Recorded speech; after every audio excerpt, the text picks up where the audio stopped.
Hello everybody. Well, my last video was removed from YouTube, so I thought I'll redo it with a bit more finesse, and it was shut down because they said I didn't have the medical knowledge to be able to be quoting anything. So I'm trying a different angle now. So firstly, I believe that it is important that we identify who the man spoken of in Revelation 13 is. So he has a number attached to himself, and when we look at this, you must understand that for the last 10 years, Katerina and I have gone really deeply into analyzing all the prophecy that we have in the Bible, and Revelation is really just a summary of all that prophecy. But all the prophecy in the Bible, they speak of one thing really, and that is a break of unity between the natural king and the natural queen of earth, which is of a specific family line, as I'll explain to you. But to be able to identify the man in Revelation, which says that he caused everyone, both small and great, rich and poor, free and bond, to receive a mark in their right hand and in their foreheads, and that no man might buy or sell save he that had the mark, or the name of the beast, or the number of his name. Here is wisdom. Let him that have understanding count the number of the beast, for it is the number of a man, and his number is 666, which equates to 666. And that's Revelation 13, verse 16 to 18, if you want to go and check it yourself. So if we really want to go and find who this man is, we have to look in a couple of places. Firstly, that it would be connected to buying and selling, and secondly, it would be in the line of something that is used in this buying and selling process. But to find a man for 666, I mean, really everybody is connected to 666, because we're made up of carbon 12, 13, and 14, and in all of the carbon in our body, the most prolific one is carbon 12, which is made up of 6 protons, 6 neutrons, and also 6 electrons floating around the outside. So the moment that we start looking around the number 666, the first thing that comes to mind is the devil. So if it says that this 666 is the devil, so we're looking for the number of the man, which means that we're looking for somebody who goes by the number 666. So if anybody goes by the number 666, it could be attached to a date of birth. Like, for instance, me, I was born on the 6th of June, 1962, and I've had this 6662 hanging over my head all my life, which probably has driven me into going to find out really who the number is attached to from that point of view. So I had a further look into 6th of June, whether there was any significance of the 6th of June, and this day came up. They say it's the day of days, the 6th of June, 1944, and that is exactly when the invasion of Normandy started, and it was a really good day. It was 1944, and it was a really good day because that is the day that Hitler started losing the war. That's the day that the Nazis started losing the war. So when we're thinking about this man now, what makes him special? He's got something that he's capable of doing. So he had power to give life, which means he could make something come to life, not physically, but so to speak, in so many ways.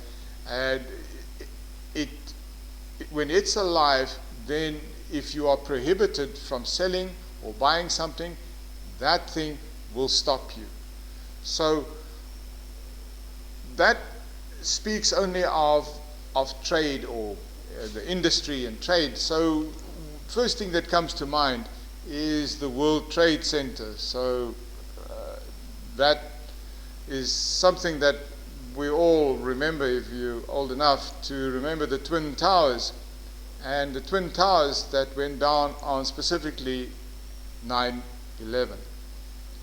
And that's probably where you can imagine we're heading right now, is that we're going to investigate what happened and why on 9/11.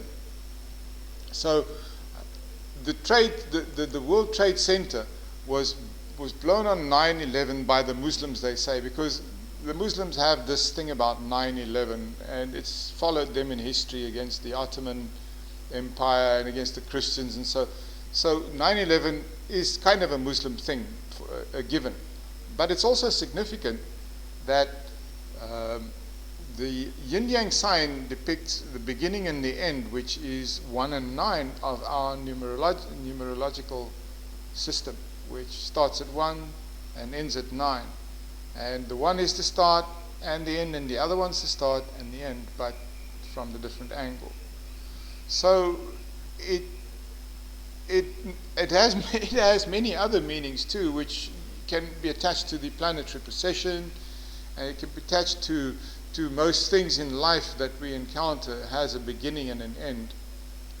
And if we look at the 1 and the 1 in 11, then, or 9/11, we see that they're using this as the end number which you will dial for your emergency service when you have no other way out. So 9/11, it really also shows you that it is connected to the end. In numerology, 9/11 is connected to selfless service, compassion, and the highest level of wisdom. 9/11 also leaves 111 days until the end of the year. And 111 is significant in the sense that 111 in Sumerian, which you probably know were the Hebrews, they have a gematria built on multiples of 6. So a 111 to them would be 666. And this is really where we see maybe something that connects us to that 666, because of how it's connected to government and how it's connected to 111 days to the end of the year. So 9/11 is chosen, I think, predominantly for that feature. Also, interestingly enough, 9/11 is the conception day for somebody to be birthed or to be born on the 6th of June. So in other words, my parents, or I was conceived on 9/11, and I walked full term, and that would birth me on the 6th of June. So we are looking for a man, we are looking for somebody who's in control of buying and selling on earth, and we're looking for a man who has his hand over that pie. So the moment that you want to buy or sell, what is the first thing that comes to mind? Is you're buying from a company? Yes, you're buying from the Spar outlet or whatever, but each product that is in Spar comes from somewhere else, and who controls that? They have a system they call the barcode. So the barcode connects each company that is manufacturing or bottling or whatever they're doing, and they make a code specifically for each and every product. So the product code is one thing which is in between, but you see on the outsides you have these lines, and these lines depict a certain code. And that code is what registers the company on the barcode system. So when the barcode system sees those specific lines, it knows it's that specific company. So when the barcode scanner comes, no matter in 3D, the 3 outer blocks will depict that company depending on how the 3D is structured here. But this 3D code has become a part of our life, and it's become synonymous with cloning phones and doing many things and logging ourselves into places and so forth. So this would be a feasible system of identifying yourself onto the internet if you were so inclined. But you know what? Being identified on the internet is not all there is to being able to trade. There's also laws. Now, laws is one of the pillars of a conscious society, of a sophisticated society.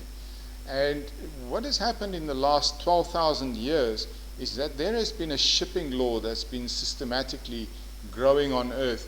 It's a maritime law which is really focused all around the trade and shipping industry, and it really has become quite a beast. Now, it is known as Uniform Commercial Code, and they say it's used in America, but it's not used internationally as maritime law. And maritime law is really the beast of note. This is the beast that we all face, because this is the thing that has changed us from using God's law to using this law. And the way it is done is they have made everybody's social security number or identity number, they've made that a corporate identity number. So in other words, if you're a shipping company and you have a product on your ship in a container that is due for so and so, then that container will have an ID number that will identify it as being part of this company's shipload. And they do the same thing for people. So they took our ID numbers and they turned them into a corporation, and they apply all the same laws. Like for a mother, she comes to give birth, she's coming to break her water, and the baby is going to be birthed onto land, and she has to then register that baby's birth through by having a certificate issued that this baby's birth is owned to her, and it's a product of her corporation, who's now become a product of its own corporation in its own right. It's a long story, but really what it all means is that every single thing on earth will eventually be treated like a product. Your babies, every single thing will have a barcode number. And the way to control this is through this. Now, the World Wide Web is really actually where I'm heading with this whole thing. The barcode might be 666, and that connects us to one person. That connects us to a man. But the beast that is not alive but can be alive because somebody is making it alive, this is where we are looking at now. And why do I say www? Because when you look at www in Hebrew, you'll see that it's wav, wav, wav, or 666 is the numerological value thereof. All right, so if we're looking for somebody who's connected to 666 and we're looking for a specific man, we need to look for a specific man who goes by identifying with the Jewish nation. Now, for a person to be Jewish, there's certain criteria. So we see in Revelation 2:9 a passage, and it's necessary we go back here because this is really the determining factor of whether we will find him or not. So we have to look for somebody who has got some deprivation because he's spiritually deprived, because he's focused too much on earthly things. So that is his poverty. But he also is blasphemous because he calls himself a Jew and he is not a Jew. And in fact, he is from the synagogue of Satan. So when we're looking at Jews, then things come to mind like traders or people who deal. And this is where we get this reputation from, probably because we're not really traders. The traders are the ones known as the Ashkenazi Jews, and we've known them since long time, because the Ashkenazi Jews have lived with us. They're part of our family. So if we're thinking about Satan, we wouldn't put them in our family. We'd rather think of this little red creature that comes in and causes havoc. But he is really much part of our family, and here's the proof. So this is just a part of it, but this is repeated throughout history, because the egg and the sperm are not divided into the male and female, or to the offspring exactly 50-50.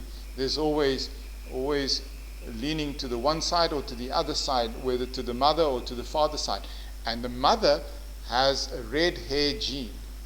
So you'll see a lot of women dye their hair red because they relate to that.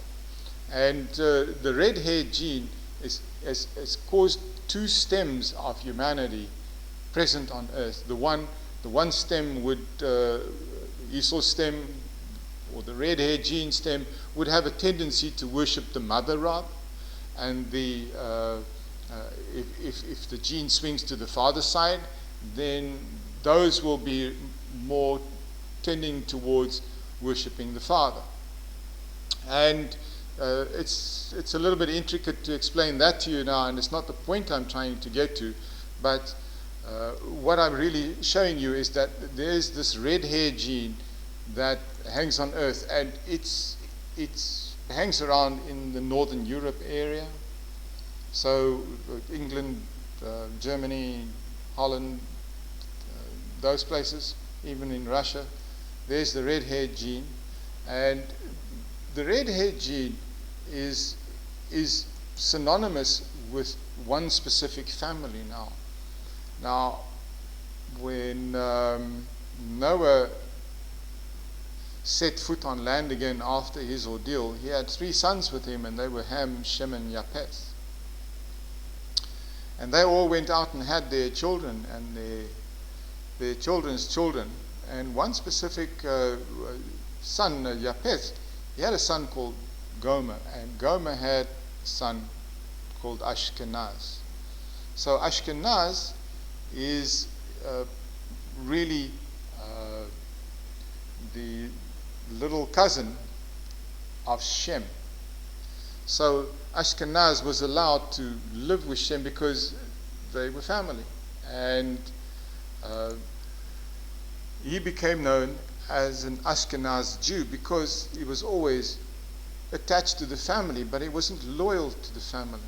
And you will understand why I say this now, because this is really what it's all about. We're facing 2 different families, and the real Jews, they are just nowhere to be seen, because nobody really knows who they are, because they've changed their names so many times from running and hiding, because they were under persecution from everybody, even the Romans, the Germans. Everybody was persecuting the Jews throughout history.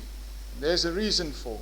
It's because Ashkenazi is really actually the backbone of the Nazis. The Ashkenazi is a tribe that is family of the 12 sons of Jacob, but they're not really an intricate part of that. So there's another crowd also known as the Ashkenazi Jews, and they fly a blue flag. They live in Israel, and they believe that they are the Israelite, but they're not the Israelite, because the Ashkenazi are from Japheth. They are nothing to do with Jacob's children. Jacob's children are the Israelite.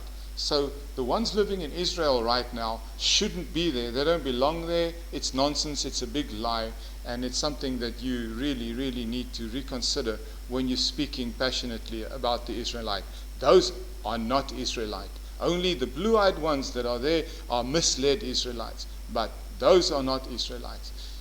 So these Israelites that are living in Israel, they're really peaceful crowd. They just want to worship their God, which they believe they're doing it 100% correct, banging their heads against the walls and doing funny things, which quite honestly to me is a little bit of an embarrassment, but maybe I'm just a bit more partial to the West. So, these creatures, you can see that they have a regime. The guy on the right hand side, he's got quite a lot of reddy tinge to his hair. So what does a real Ashkenazi Jew look like? And bearing in mind that they have to have blue eyes, because this is the blue eye gene. The original gene is the blue eye gene. And these red-haired guys are prolific all over. You'll see they usually attach, because they attach to Esau's family, they're called dukes. Now, if you go and look in the Bible, you'll see that all of Esau's tribe is called dukes. So, which means that the royal family that we have on earth now belongs to these guys, to the Ashkenazi, which means that they and the Germans and everybody else are really all the same family. And they probably are very well aware of it. So Charles and Diana flew this crest, and well, I believe so, because this is what I can find on the internet, but I can't fault it, because I understand the link between them, and I understand why they had to get married and why they had to have 2 sons, and it's a whole long story. But to cut a long story short, the emblem that the Rothschild family flies, which is really what Charles and Diana are also connected to. They're actually a family Bauer. They're not Rothschild, they're Bauer. But nevertheless, the Rothschild family flies this shield, which is also connected to 666. So it would probably seem that this would be more moving in towards the direction that we are looking for as far as what Revelation 13 is concerned. And just so that you know that this is all now copied, and we call this the Star of David, but it's not really the Star of David. The Star of David is a lot more intricate. The Star of David is actually depicting resonance between the 3 dimensions of earth and the 3 dimensions of heaven. And the 3 dimensions of earth is depicted by feminine, and the 3 dimensions of heaven is depicted by the male. So, you know what, it's very confusing to see this now. So this is a broke up. This is when what happens when the male and the female, the original male and the female, are separated from one another, and one worships the female. The red would be the female worshipper, the female goddess, or the queen of heaven, or the daughter of Zion, whichever way you want to look at her. Isis, Lady Liberty, many names, Europa, Bavaria.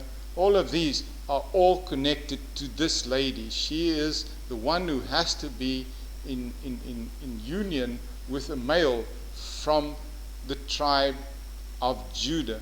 And that is how God ordained it. That's how it should be. So what does a real Jew look like? A real Jew has got dark brown hair and blue eyes and dark brown eyebrows. Now, this may come as a shock to you, but Hitler was a proper Jew, and I wonder if he turns in his grave when he hears what I'm about to tell you, that he was responsible for killing his own brothers and sisters. So he was a very confused little Jew, and he was confused because he was brainwashed. Now, the word Jew was derived from Judah, which means that if you have blue eyes, dark brown hair, and brows, then there's a very good chance that you are connected to Judah. So if you call yourself Jewish, it doesn't mean at all that you are connected to Judah. If you are connected to Judah, then you will have dark brown hair, brows, and eyes. And if you call yourself a Jew and you are not, you are being blasphemous. So King David flew a banner of the for the Jewish, or for the the Yahudim, as we call them. And that banner was seen maybe on the face of a flag, but really what it is all about, it is the merged two tetrahedrons. So it's two tetrahedrons point to point merging with one another. And the number that comes up there is always 4. Always 44. So this number cannot be 66. So that number 666 would be unique specifically to that man. So just to give you some information about this, a little bit of insight into the original gene between Yahuwah and Chahuwah, or Adam and Eve if you like, is that Adam was Rh positive because he was made from the dust of earth, and Eve was Rh negative.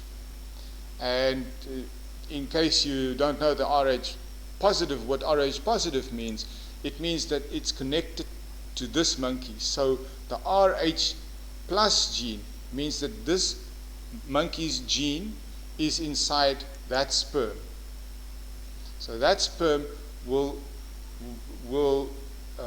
go and either fertilize an Rh negative or an Rh positive egg. But if it's an Rh negative egg, there needs to be resonance between the two for that egg to be properly stimulated or properly fertilized.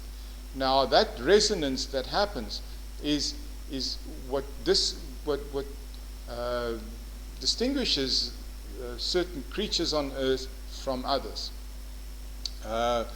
Like the resonance that is possible between two human beings, because they're capable of this high level communication, it means that they can actually share a vision to the point where they both have exactly the same idea.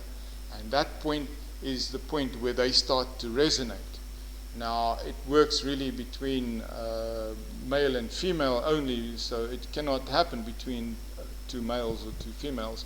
So this is why God made the duality of the world the way it is. You also know that the yin-yang is a depiction of our 30-70% male-female combinations within ourselves. So a man has 70% male and 30% female, and a woman has 70% female and 30% male. So these are the ratios that we work by, and when you combine these two ratios together, then you can get to a consciousness of 100 or 99.9%. So you can fulfill your molecular consciousness, in the fact that you can resonate with another person, and the two of you can increase your consciousness to 100%. And that is a point that can be reached, which I do believe that we're capable of doing that and living a very long time as a result exactly of that. But if you don't do this, what I just told you, then you hang on to the red star, because that is your mother, and your mother is Earth, and Earth depicts 3 dimensions, and 3 dimensions will keep you always in the 3-dimensional world here, where money rules, and money is what makes this world tick around.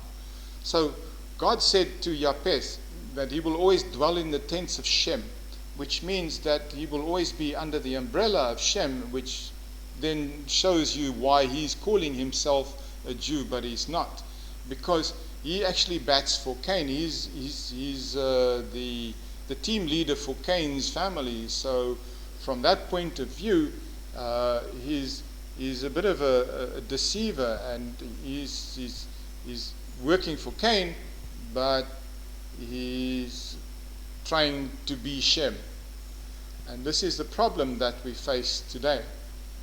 Now, the Ashkenazi Jews have this guy that seems to be